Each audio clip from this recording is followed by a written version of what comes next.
Hello mga idol, this is Karipas Vlogs. Nagsasabing magandang araw, magandang tanghali po sa ating lahat. Kagagaling ko lang po sa trabaho at nasalubong ko ang aming courier dito. At may inabot sa atin na parcel. Di ko po ina-expect na matatanggap ko ngayong araw na ito itong parcel na bigay sa atin ng ating kaibigan. Pinadala sa atin ng ating kaibigan. Tara po at samahan niyo ako na mag-unboxing nito.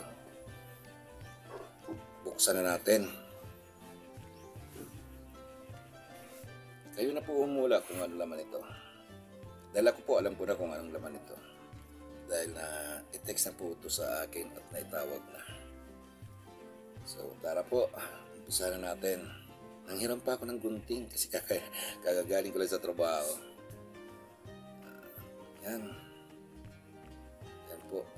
Sa mga nakahula po, maraming salamat. Tapos tingnan natin.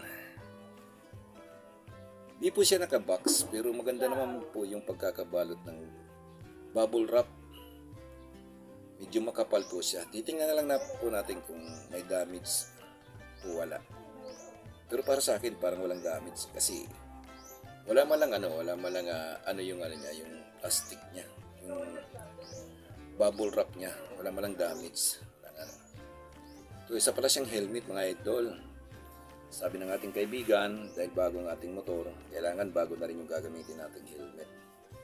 Yan, ganda ng kulay mga idol, tama-tama yung combination black, red, and blue.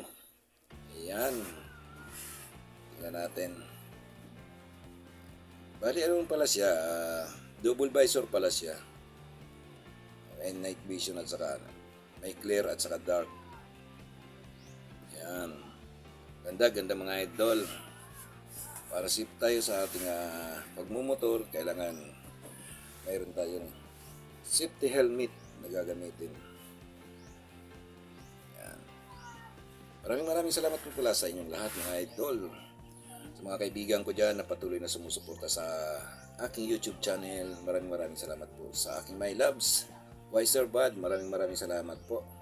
Sa lahat po ng mga baguhan at napadaan dito, maraming salamat po sa inyong suporta mga idol. Sa hindi pa po nakasubscribe, pakihit naman po ng subscribe button at pakilikes na rin at pakishare na rin po ng aking video sa inyong mga kaibigan, sa inyong pamilya. Sa lahat po, pakishare na rin po. Tulong nyo na lang po dito sa akin. Yan po. Hanggang dito na lang po mga idol. God bless us all. At maraming salamat po sa inyo lahat. Bye-bye!